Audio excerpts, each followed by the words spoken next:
சுங்க கட்டணம் ஒவ்வொரு முறையும் கொடுத்துக்கிட்டே இருக்கும். என்ன குறைஞ்சு போறோம்? அவர் குடியரசுத் தலைவர் வராரு, எம்எல்ஏ வராரு, எம்பி வராரு, முதல்வர் வராரு, துணை முதல்வர் வராருன்னா டோல்கேட் ஃப்ரீ.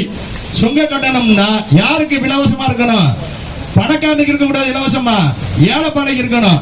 ஒரு காய்கறி விற்கக்கூடிய வண்டி வருது, மாமிசம் விற்கக்கூடிய வண்டி வருது, ஆம்புலன்ஸ் வருது, மருத்துவம் பண்ணக்கூடிய வண்டி வருதுன்னா அவங்களுக்கு இலவசமா இருக்கணும். அதுதான் மக்கள் நலன் பார்த்து இருக்கும்.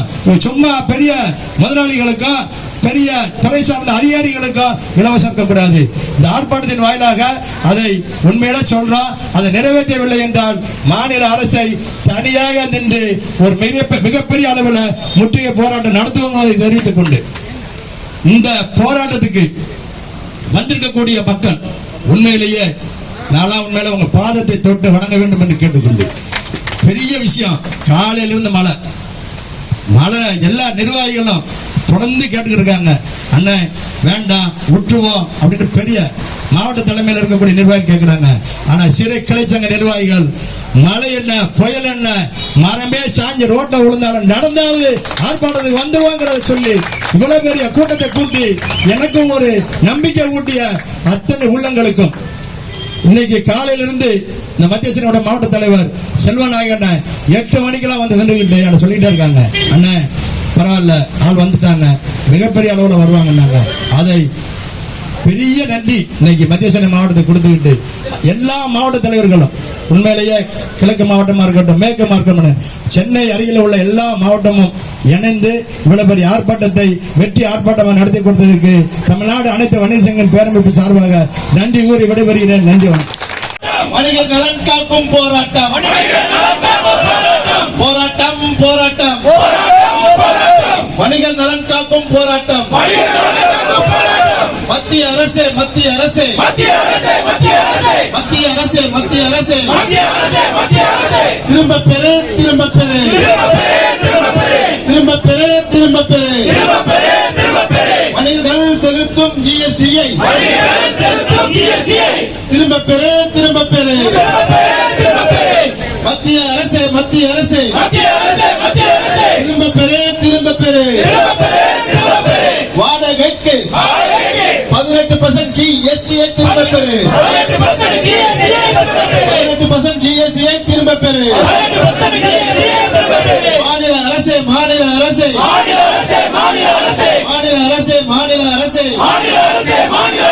திரும்ப பெறு திரும்ப பெறு பல மடங்கு உயர்த்திய வணிக உரிமை கட்டணத்தை திரும்ப பெறு திரும்ப பெறு மாநில அரசே மாநில அரசே திரும்ப பெறு திரும்ப பெறு பல மடங்கு உயர்த்திய வணிக உரிமையை கட்டணத்தை திரும்ப பெறு மாநகராட்சியே மாநகராட்சியே போடாதே போடாதே அணையில் சேரும் குப்பைகளுக்கு போடாதே ஆர்ப்பாட்டம் ஆர்ப்பாட்டம் வணிகர்களின் ஆர்ப்பாட்டம் ஆர்ப்பாட்டம் ஆர்ப்பாட்டம் தமிழ்நாடு வணிகர் சங்க பேரமைப்பின் ஆர்ப்பாட்டம். நீங்கள் உங்களுடைய ஒற்றர்கள் மூலமாக சொல்கின்றேன், காவலருடைய ஒற்றர்கள் மூலமாக சொல்கின்றேன், இங்க இருக்கக்கூடிய காவலர்கள் வந்திருக்கக்கூடிய அதிகாரிகள் மூலமாக இந்த அரசுக்கு நான் கவனத்தை கொண்டு வருகின்றேன். நாங்கள் மக்களுக்கு எதிரானவர்கள் அல்ல, இந்த அரசுக்கு எதிரானவர்கள் அல்ல, மக்களை காக்கக்கூடிய மிகப்பெரிய ஒரு பங்களிச்சு கொண்ட ஒரு அமைப்பு தான் எங்கள் தலைவருடைய அமைப்பு. நாங்கள் வன்முறை நாடாதவர்கள். நாங்கள் அரசுக்கும் இந்த மக்களுக்கும் சகல உதவிகளை ஒத்துழைப்பில் கொடுக்கக்கூடியவர்கள். எங்களை வஞ்சிக்காதவர்கள். இது என்ன அநியாயம்? ஒரு வியாபாரி கடை நடத்துவது என்பது மிகப்பெரிய சிரமமானது. அதற்கு வாடகை கொடுப்பதற்கு 18% என்று சொன்னால் நான் எங்கள் போவது? எங்க போவது? நாங்கள் தாலியை விட்டு அடமானம் வைத்து வணிகம் செய்து வருகின்றோம், வட்டிக்கு வாங்கி தொழில் செய்து வருகின்றோம். நீங்கள் பொழுது போய் அரசு நடத்துவதற்கு எங்களுடைய வரிப்பணத்தை வாங்கி கொண்டு கார்ப்பரேட் நிறுவனத்தை வளர்த்துக் கொண்டு அந்நிய நிறுவனத்தை வளர்த்துக் கொண்டு எங்களுடைய சிறு குறு வியாபாரிகளை அழிக்கிறீர்களே, இது என்ன நியாயம்? நாங்கள் கேட்பது ஜனநாயகத்துடைய உரிமை.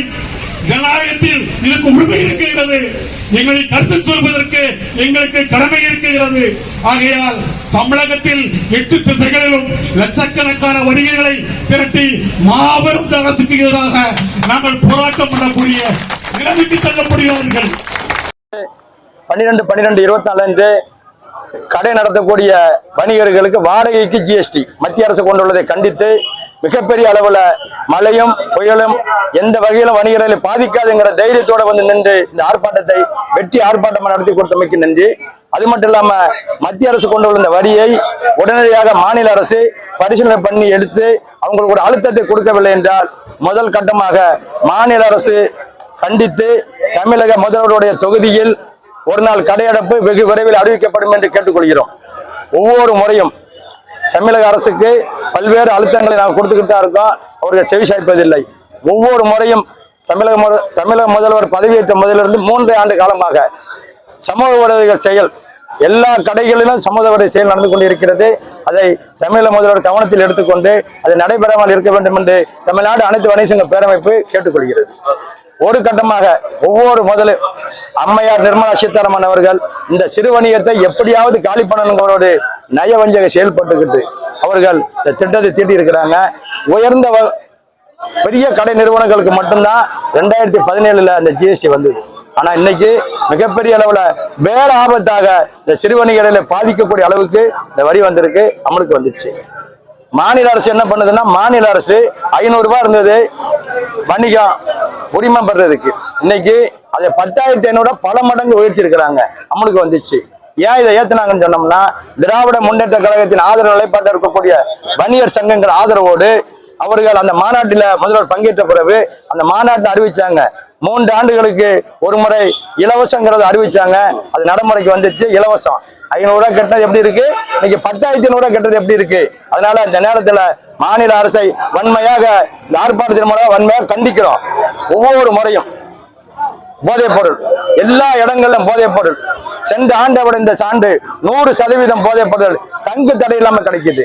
ஒவ்வொரு முறையும் பாத்தீங்கன்னா தெரியும். இன்னைக்கு காவல் உயர் வகுப்பை சேர்ந்தக்கூடிய டிஜிபியினுடைய பையன் போதைப் பொருள்ல உள்ள போயிருக்கிறான், நீதிமன்றத்துல வழக்கு இருக்கு.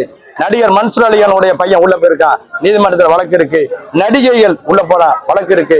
இந்த காவல்துறைய கட்டுப்பாட்டில் வச்சிருக்க தமிழக முதல்வர்கள் வந்து வேடிக்கை தான் பார்க்கிறாரு. இரும்பு கரம் கொண்டு ஒடுக்க வேண்டும் என்று எங்களுடைய அமைப்பு சார்பாக வேண்டுகோள் விடுக்கிறோம். ஒவ்வொரு முறையும் தொடர்ந்து இதை செய்யறோம் அதை செய்யறோங்கிற பொய்யான வாக்குறுதியை கொடுக்குறாங்க. இன்னைக்கு சமீபத்தில் பாத்தீங்கன்னா சாராயம் குடிச்சு செத்தா 10 லட்சம் கொடுத்தாங்க. ஆனா பேரிடவு போன டிசம்பர்ல தூத்துக்குடி மாவட்டத்தில் இருக்கக்கூடிய எல்லா பகுதியிலையும், நெல்லை, தூத்துக்குடி, தென்காசி எல்லா பகுதியிலும் வணிகர்கள் பொதுமக்கள் மிகப்பெரிய அளவுல பாதிச்சாங்க. அது எந்த வகையிலையுமே இந்த அரசும் சரி மத்திய அரசும் சரி ஒரு செவியும் சாய்க்கல. நாங்கெல்லாம் இந்த பேட்டியின் வாயிலாக தமிழக முதல்வருக்கு ஒரே ஒரு கோரிக்கை வைக்கிறோம். நீங்க இலவசமா பணம் கொடுக்காதங்க. பேரிடர் ஏற்பட்டுச்சுன்னா அந்த இடத்துல ஆய்வு பண்ணி அவங்களுக்கு வட்டி இல்லாம கடன் கொடுங்க. அவர்கள் உங்களுக்கு வணிகத்துல ஒரு அரசை நடத்துவதற்கு வணிகர்கள் 3/1 பங்கு வரிய கட்டிக்கிட்டு இருக்கோம். அதனால நீங்க மனசுல வச்சு வணிகர்களை சீண்டாதீர்கள், வணிகர்களை தொடாதீர்கள், வணிகர்களை அரவணைத்து நல்ல திட்டங்கள் தீட்டுங்க. வணிகர் இல்லாம எந்த திட்டமும் தீட்டாதங்க. அது நல்ல வழிக்கு செல்லாதுங்க நேரத்துக்கு தெரிவித்துக் கொள்கிறேன்.